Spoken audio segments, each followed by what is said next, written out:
कि नीतीश कुमार भाजपा के चंगुल में पूरी तौर पे फंस गए हैं और वो जो लोग करने की कर रहे हैं उसमें इनकी बोलने की हिम्मत नहीं हो रही है। तो लगता है कि भाजपा के साथ रहते रहते जदयू के लोग आरएसएस का आदमी बन गए हैं। जब से नरेंद्र मोदी आए हैं पूरे देश के भीतर नफरत की राजनीति जो है बढ़ रही है और उसी का ये देन है कि जिसको जो मर्जी सो बोल रहा है। पूरे देश के भीतर महागठबंधन के जरिए इन ताकतों को पीछे ढकेला जाए। सिंह का तो जग जाहिर है, वो शुद्ध रूप से आरएसएस के आदमी हैं। तो एक धर्मनिरपेक्ष राष्ट्र में अगर कोई व्यक्ति ये बात बोलता है कि भारत में अनजान नहीं होगा या धार्मिक आज़ादी पर हमला करता है तो निश्चित तौर पर उस पर एफआईआर होना चाहिए। स्वागत है आपका पंजाब केसरी में। मेरा नाम है फ़हीम खान। इन दिनों महाराष्ट्र से उठे विवाद, अजान और हनुमान चालीसा का जो विवाद है पूरे देश में फैलते जा रहा है।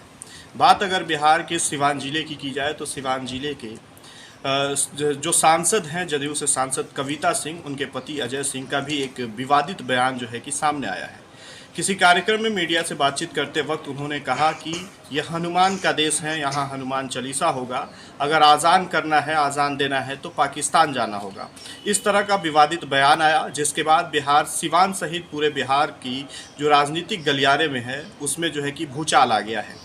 हालांकि इस पर खास बातचीत करने के लिए हमारे साथ सिवान जिले के जीरादेई विधायक अमरजीत कुशवाहा हैं। इनसे बातचीत करेंगे और जानने की कोशिश करेंगे कि इस तरह की जो बयानबाजी हो रही है, जिस तरह से राजनीतिक गलियारों में भूचाल आया है, इसको किस नज़रिए से देखते हैं। विधायक जी, सबसे पहले आपका बहुत बहुत स्वागत है हमारे। बहुत बहुत धन्यवाद, बहुत बहुत बधाई है हमारी तरफ से।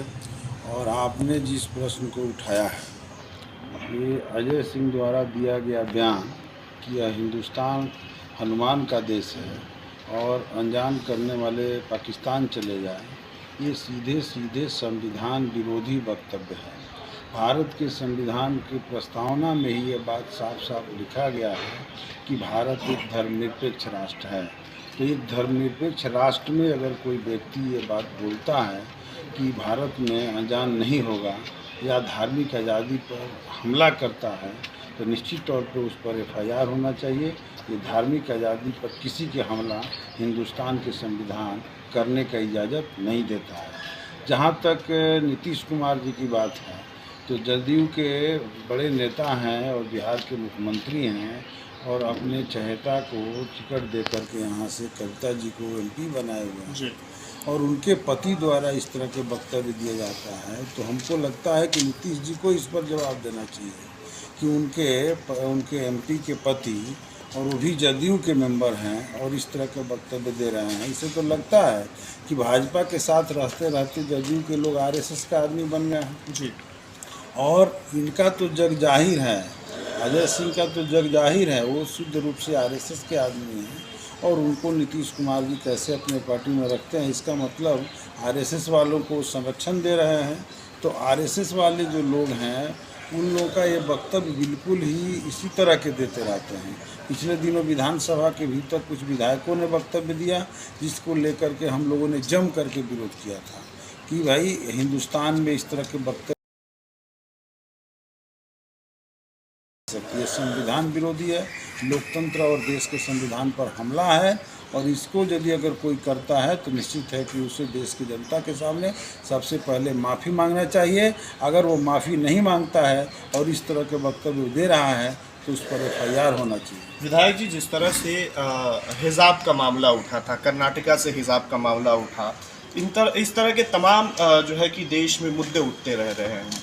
मुसलमानों के खिलाफ कई तरह की बात की जा रही है, लेकिन जब सूबे के मुखिया नीतीश कुमार से जब मीडिया के साथियों ने जब बातचीत की तो उन्होंने कहा कि ये हमारा राज्य में इस तरह का कुछ लागू हम नहीं करेंगे, यहाँ जिस तरह से लोगों को रहना है वो रह सकते हैं। कुछ लोग टोपी लगाकर हिजाब लगा के जाएंगे, कुछ लोग ऐसे भी हैं कि जो माथे पे तिलक लगा के जाते हैं। लेकिन उनके ही पार्टी के एक नेता जो हैं अजय सिंह, उनके ही पार्टी की सांसद है कविता सिंह, उनके पति जो है अजय सिंह, वो इस तरह के बयान दे रहे हैं। किस नज़रिए से आप देख रहे हैं इसको? आप देखिए, ये बात बिल्कुल आप सही कह रहे हैं कि नीतीश कुमार जी के पार्टी के ही आदमी हैं अजय सिंह, और अजय सिंह इस तरह के वक्तव्य दे रहे हैं तो उनको तो कार्रवाई या तो करना चाहिए और नहीं तो यह मान लेना चाहिए कि भाई हमारे पार्टी में इसको करने की छूट दी जाएगी। जहाँ तक हिजाब की बात है, तो इस तरह के बयानबाजी पूरे देश के भीतर जब से नरेंद्र मोदी की सरकार बनी है पूरी तौर पे छूट मिल गया है देने का, और इसके ज़रिए देश की जो सच्ची राजनीति है, जो जनता के हित की राजनीति है, उसको पीछे ढकेलने की और नफ़रत की राजनीति को बढ़ावा देने की पूरी कोशिश होती है।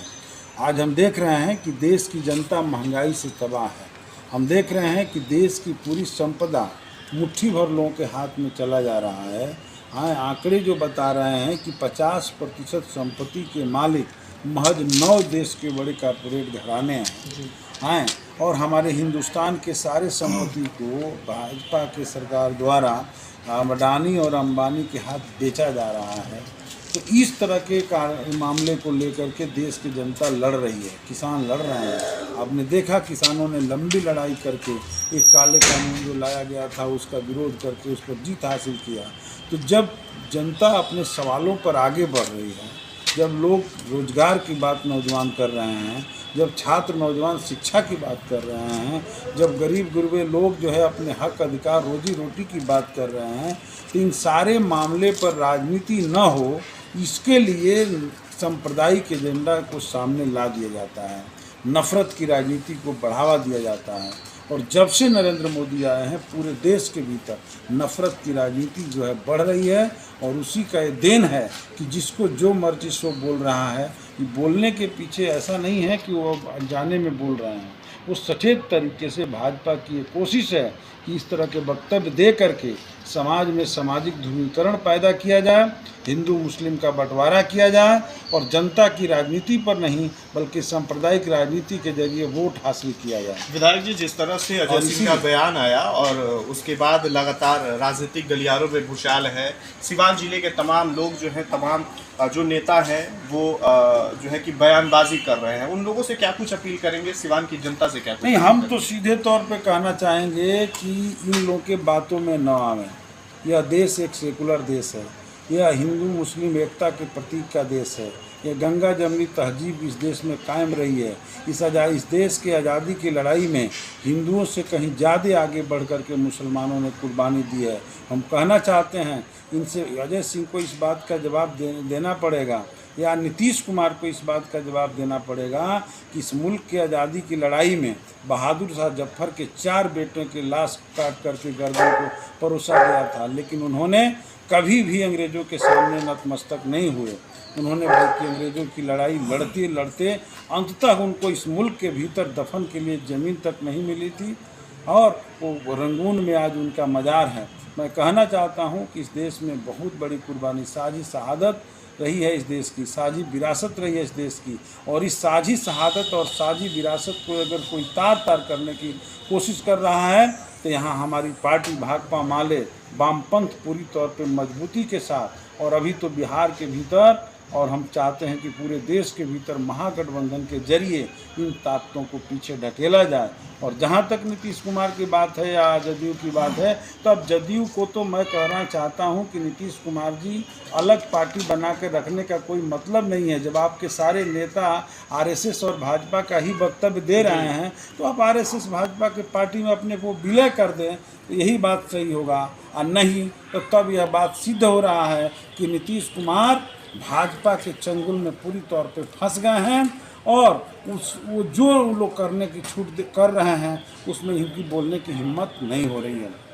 हिजाब वाले मामले में तो यही हुआ था। हिजाब वाले में इन्होंने वक्तव्य नहीं दिया, कहा कि हमारे प्रदेश में लागू नहीं होगा। अरे आप एक देश के महत्वपूर्ण नेता हैं, आप एक बिहार जैसे स्टेट के चीफ मिनिस्टर हैं, तो आपको तो इस पर अपना स्पष्ट बयान देना चाहिए, स्टेटमेंट देना चाहिए कि आप चाहते क्या हैं। अब हमारे देश में, हमारे प्रदेश में लागू नहीं होगा ये कह करके आप इस पूरे मामले को टाल देते हैं, तो एक जिम्मेवार नेता का ये वक्तव्य नहीं था। और मैं समझता हूँ, लोगों से अपील करता हूँ कि ऐसे नेताओं को जो समाज को बांटने की कोशिश कर रहे हैं उनके फेरा में पड़ने की ज़रूरत नहीं है, बल्कि हिंदुस्तान की जो परंपरा रही है, हिंदुस्तान की जो विरासत रही है, हिंदुस्तान की जो इतिहास रही है, अंग्रेज़ों के खिलाफ लड़ने में जो हिंदू मुस्लिम एकता उभर कर करके सामने आया था, उस एकता को कायम करते हुए इन ताकतों को लोग पीछे ढकेलें, ये हम चाहते हैं। देखिए, ये सीवान की धरती तो खास करके डॉक्टर राजेंद्र प्रसाद की धरती है,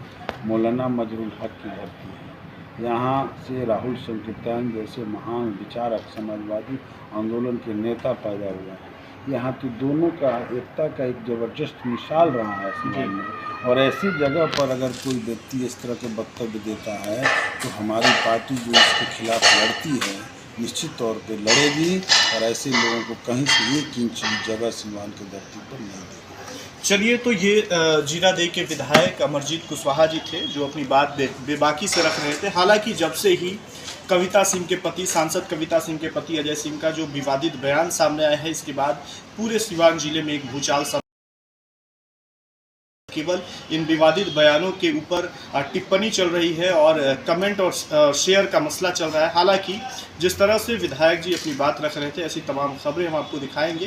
कैमरा पर्सन सौरभ के साथ पंजाब केसरी, सीवान। हमसे जुड़े रहने के लिए हमारे YouTube चैनल को सब्सक्राइब करें और नई वीडियो की नोटिफिकेशन के लिए बेल आइकॉन को दबाएं। अगर आप ये वीडियो Facebook पर देख रहे हैं तो लाइक जरूर करें और ज्यादा से ज्यादा शेयर करें। धन्यवाद।